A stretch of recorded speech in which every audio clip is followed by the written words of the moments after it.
नमस्कार। इन खबर में आपका स्वागत है।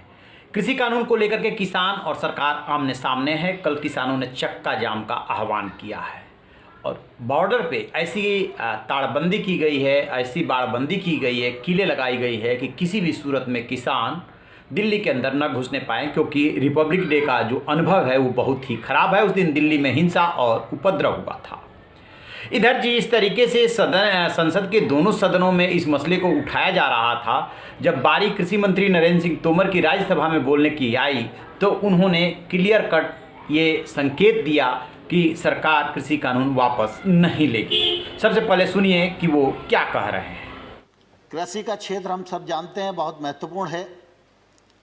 कृषि के क्षेत्र में उत्पादन बढ़े, उत्पादकता बढ़े, उनके बहुत आंकड़ों में मैं नहीं जाना चाहता, लेकिन लगातार इस दिशा में आशातीत वृद्धि हो रही है। प्रधानमंत्री जी ने लोगों को आह्वान किया, सरकारों को निर्देश दिया कि भाई एक कालखंड था जब हमारे पास खाद्यान्न का अभाव था, तब सरकारों ने विचार उत्पादन केंद्रित किया, लेकिन आज हम खाद्यान्न में आत्मनिर्भर हैं तो हमको किसान के बारे में अगर विचार करना है तो आय केंद्रित विचार करना चाहिए। और इसलिए किसान की आमदनी दोगुनी हो तो उसमें पीएम किसान योजना के माध्यम से 6,000 रुपये का कंट्रीब्यूशन सरकार ने भी दिया।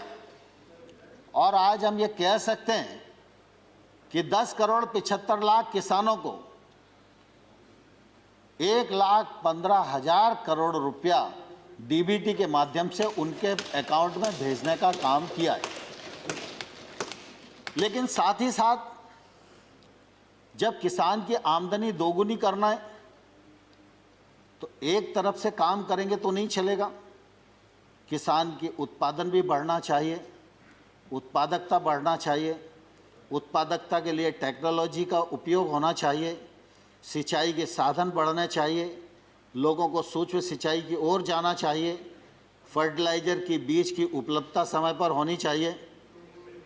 जी, तो जैसा कि आपने सुना, वो बता रहे हैं कि पहले देश की समस्या, किसानों की समस्या कुछ दूसरी थी। उस समय पर्याप्त खाद्यान्न नहीं होता था, लिहाजा प्राथमिकता इस बात की थी कि किसी तरीके से खाने का जो अनाज पैदा हो।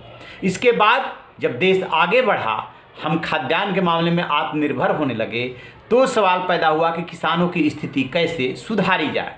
उसी के लिए ये तीनों कृषि कानून लाए गए हैं। उन्होंने जब गिनाना शुरू किया कि जब से मोदी सरकार आई है तब से क्या क्या किया है। मनरेगा को, जो सिर्फ गड्ढा खोदने का कार्यक्रम बन करके रह गया था, उसको बहुआयामी बनाया गया, 10 करोड़ लोगों को रोजगार दिया गया। ठीक इसी तरीके से प्रधानमंत्री सम्मान निधि योजना के तहत 10 करोड़ 75 लाख किसानों को डीबीटी के माध्यम से 1,15,000 करोड़ रुपया ट्रांसफ़र किया गया।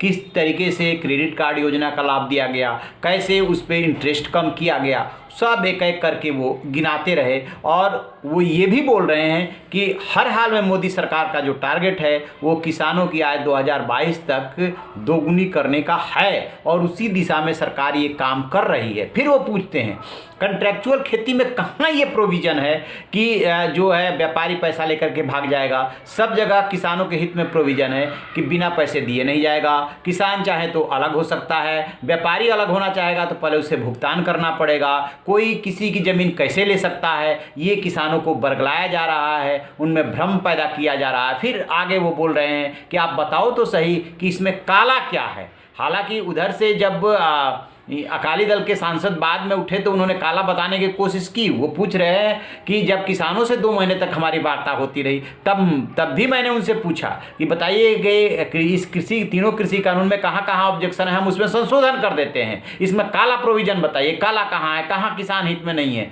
तो वो नहीं बता रहे हैं, सिर्फ एक जिद है कि कृषि कानून वापस लीजिए। जबकि ये जो कृषि कानून है वो किसानों के जो जिंदगी है, जो जीवन है, उसमें क्रांतिकारी परिवर्तन लाने वाला है।